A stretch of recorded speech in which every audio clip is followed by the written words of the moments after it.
tumbuhan lumut atau Bryophyta. Lumut dalam bahasa Yunani, Bryophyta adalah sebuah divisi tumbuhan yang hidup di darat.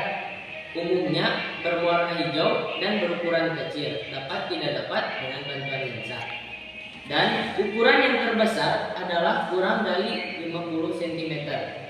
Lumut hidup di batu, kayu gelondongan, pepohonan, dan di tanah.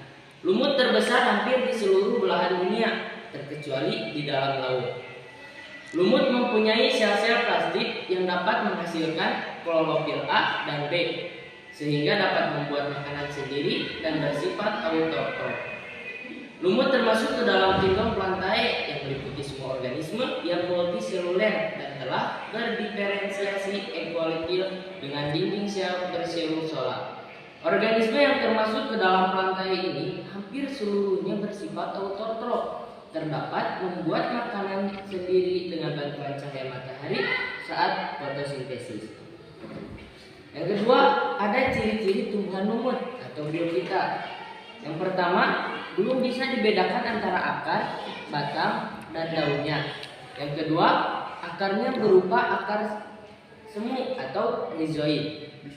Yang ketiga, tidak mempunyai berkas pembuluh atau xylem and flow. Yang keempat, mengalami metagenesis atau pergiliran keturunan antara fase gametotip, fase penghasil gamet, dan fase sporotip atau fase penghasil spora. Dan yang kelima, antara dari ciri-ciri adalah pada saat fase gametotip, lumut dapat membentuk gametania atau struktur penghasil gamet berupa antheridium yang menghasilkan gamet jantan atau spermatozoid, serta archegonium yang menghasilkan gamet betina atau ovum. Nah, di bagian ketiga ada siklus tumbuhan lumut atau Bryophyta.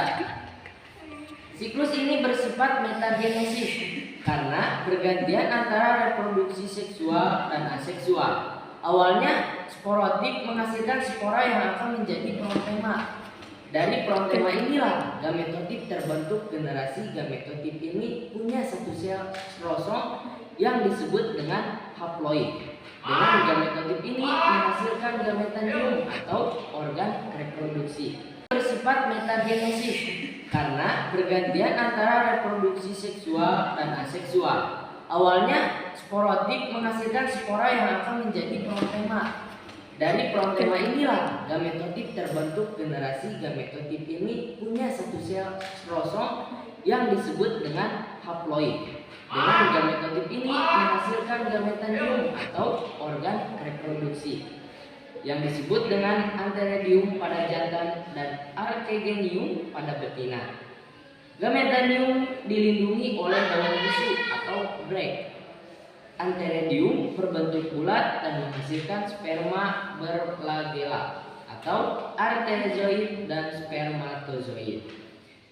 Sedangkan archegonium berbentuk seperti botol yang memiliki bagian lebar disebut perut. Nah, dan ada bagian spitnya yang disebut dengan leher.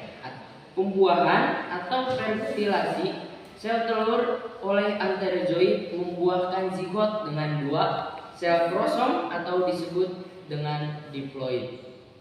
Dan yang keempat adalah klasifikasi tumbuhan lumut atau Bryophyta. Tumbuhan lumut atau Bryophyta terbagi menjadi 3 kelas. Yang pertama ada lumut daun atau Bryopsida, yang kedua ada lumut hati atau Hepaticophyta, dan yang ketiga ada lumut tanduk atau Anthocephyta. Dan yang terakhir di bagian kelima adalah peranan tumbuhan lumut. Tumbuhan ini memiliki peranan dalam menyediakan oksigen untuk tumbuhan lain. Mengingat tumbuhan lumut memiliki sifat sel yang mempunyai spons untuk menyerap air. Tumbuhan ini selalu menjadi perintis untuk tumbuhan di tempat yang tidak disukai tanaman pada umumnya.